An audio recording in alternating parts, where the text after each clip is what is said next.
everyone, my name is Katie and welcome back to my channel. So in today's video, I'm going to be ranking Slayer albums. So I've developed a little bit of a Slayer hater reputation for myself because I've been caught saying that I don't think all of Slayer's music is all that great. Some of it's boring and repetitive.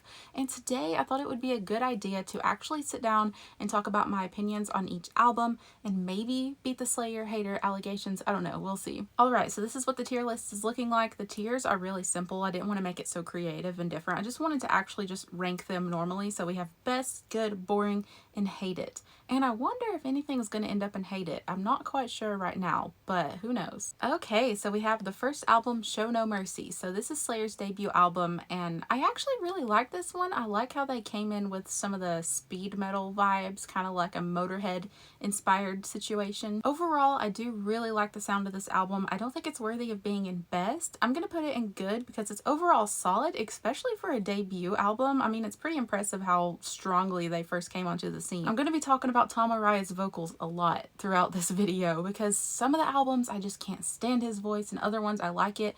I like it more on this album. I feel like he was a little bit more raspy, less shouty. His voice had a little bit more tone and dimension to it. And one of my favorite moments on the album is the Show No Mercy, the title track, whenever it has that drum intro. I just love that in like the speed metal era of music. I just live for that shit. So I'm gonna put that in good. My favorite song from this album is probably Antichrist. It's overall a very solid album. Next up is Hell Awaits. Okay, I think I like this one better than Show No Mercy. I'm not going to put it in best here. That's just going to be for those albums that are absolute like top shelf Slayer albums. But I like Hell Awaits. I feel like they started to find their own sound a little bit more in this one.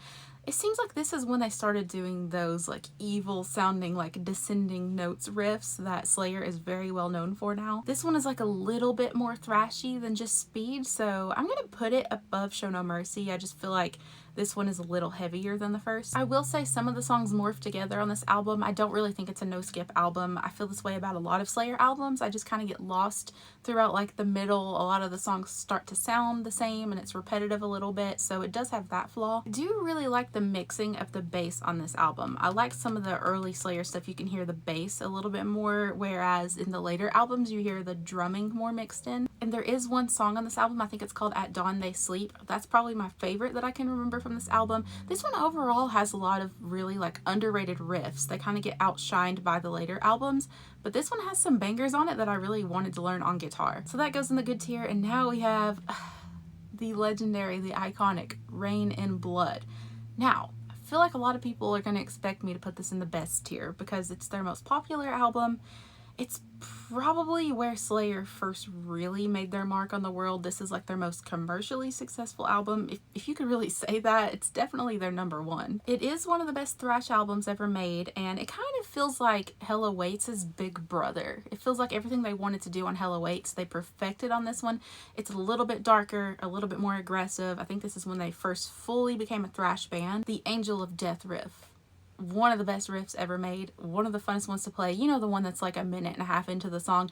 Jeff Hanneman on this album, legend. I do actually get bored about halfway through. I feel like until we get back to Raining Blood, the album sort of morphs together, kind of like I said Hell Awaits did. So it is not a no-skip album for me. I know some people love this album. They're just like so diehard for it. Believe it or not, I don't think it belongs to be in the best tier. Maybe it does. Okay, well, this is really hard, but I'm gonna have to put it in best. But there are gonna be some albums above this that come in front of it later, but it really can't be a good tier. It's definitely better than the first two albums. All right, now it's time for South of Heaven. So this is when we get into that territory that's my personal favorite era of Slayer. I like it. It's like Slayer slowed down a little bit. There are some thrashy moments, but a lot of the songs are slower and you can hear the riffs slowed down and you hear them in all of their glory. Like sometimes with the thrash, it's just so fast that you can't really make out what's happening. This one feels heavier to me. Sometimes I think slower music is heavier than faster music. You have more time to process it. And with Hanneman's riffs that are just so menacing, I think the slower works better. I think it was actually really clever of Slayer to make a slower album after something so fast and aggressive like Rain and Blood, because they weren't going to outdo Rain and Blood. Like, that was something that they knew it was legendary, iconic already. They knew it was an instant classic, and how are you going to beat something like that? So I like that they got really experimental and creative and tried something different. And South of Heaven is one of the least repetitive and most unique albums in their entire catalog. So I'm going to have to put it in best above Rain and Blood. I just think it's a little bit better. I feel like they use their brains more with this one. So it's going to have to be number one so far. This album has some of my favorite performances from Dave Lombardo. Like I said before, the mixing of the drums is just so pronounced on this album. And songs like Silent Scream and Live Undead have so many cool drumming moments. Like the double bass is insane. You could feel it in your heart. So this is another one where I really like Tom Arai's vocals the most. I feel like he does a good job when he's a little bit more raw and passionate and emotional with his lyrics. Maybe he has more time to do that when it's slowed down a little bit, because on albums like Rain and Blood, I just feel like he's just shouting at me. He's not really singing or screaming. He's not doing like a harsh vocal technique. It's just kind of just this random shoutiness that I can't stand it. So like I said, his voice is great on that one, and that one definitely has to be in best. Alright, next is Seasons in the Abyss. Now, I love this one too. This is kind of in that same territory as South of Heaven. It's the Slayer sound that I like the most. I have almost all of the same feelings about this one. Actually, I think this one has a few more songs that I like more than on South of Heaven. On this one, we have some of the faster stuff, like on War Ensemble. That's a pretty good thrash one. And the sound on this one, it just feels so evil and dark. It literally sounds haunted. I just love slow Slayer so much. That is so hard to say. You have countless badass riffs on this one, mostly like in Dead Skin Mask and the title track. So many good things here. Maybe I just like it and I'm biased because it's easier for me to learn on the guitar. I don't know, but I love the slow stuff. So therefore, I'm gonna put it in best, and I'm gonna put it between South of Heaven and Rain and Blood, but it's close to being the number one. Like I said, there are a few songs I like more. Man, that's hard. Here is where we start to get iffy. Okay, so we have Divine Intervention. Guys, this album is so forgettable to me.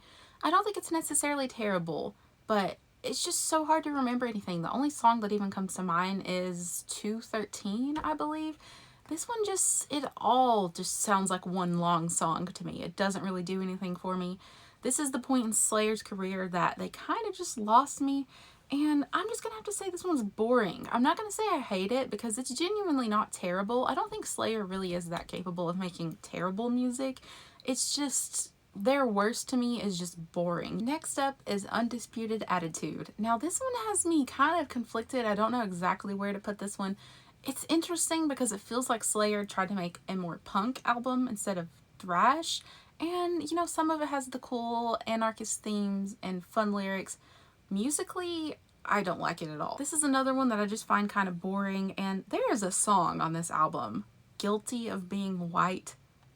What is that? What are they thinking? They even named one of the songs Filler, which is kind of hilarious, and I wonder if that was like a self-aware moment. Like, this album just feels like a filler album. It definitely did not have to be made. Uh-oh, we have Diabolus and Musica. Hear me out here, okay? A lot of people say that this is Slayer's version of Saint Anger.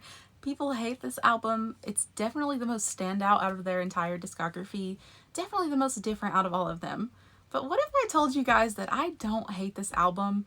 I don't even think it belongs in the boring tier. I might actually put it in the good tier just because it's so unique. It stands out in their catalog. You can listen to all of Slayer's albums, and once you get to this one, you're not as bored. Like, you've heard everything up to this point. Everything's started to become repetitive, and this one finally breaks the ice and does something different. I guess you could say it's like a breath of fresh air in their catalog, and it came out in 1998, and it definitely has a 1998 sound to it. It sounds like a lot of the music I grew up listening to, like the late 90s, early 2000s stuff.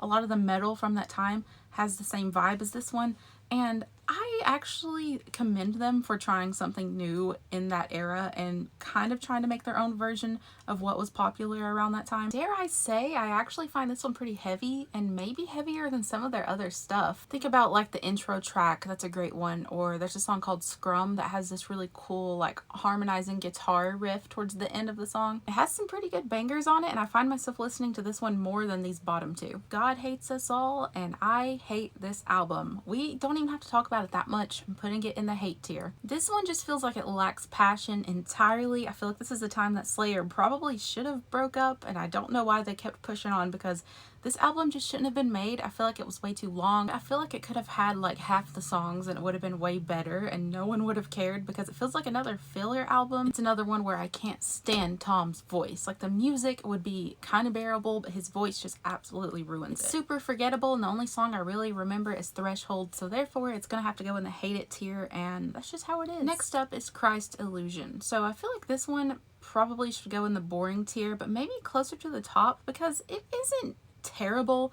Maybe it's a little bit underrated amongst all of the others, but maybe not. It's just another forgettable one. Conspiracy is a really good thrash track, and Cult is really good, but overall I could go forever without listening to this album ever again. World Painted Blood. I do think this one is better than Christ Illusion by a little bit. I feel like Slayer kind of started finding themselves a little bit in this era, but then again, it's just another boring one that I could go forever without listening to again. There's really not a lot to say about this album for me, because it just doesn't make me feel anything. There's not a whole lot of depth to the music.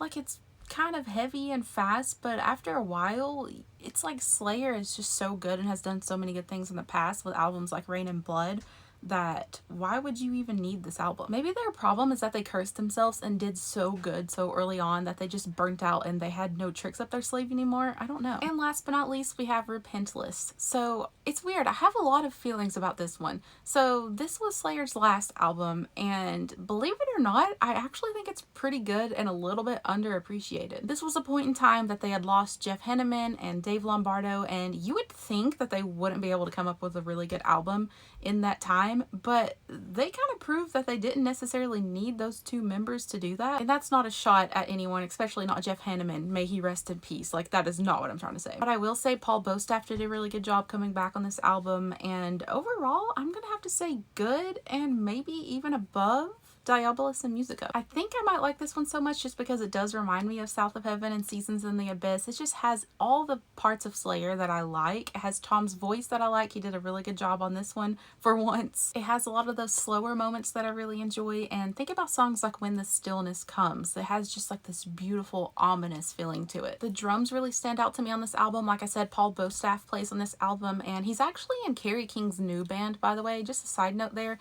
Their stuff has been pretty cool so far. And the title track from this album is one of my favorite Slayer songs of all time. So the fact that their last album before their retirement is that good to me is kind of telling. I feel like they went out with a bang and gave it their best shot before they were done. Alright, so it looks like that's all for my Slayer ranking. Let me look at this really quick and see if I need to make any adjustments.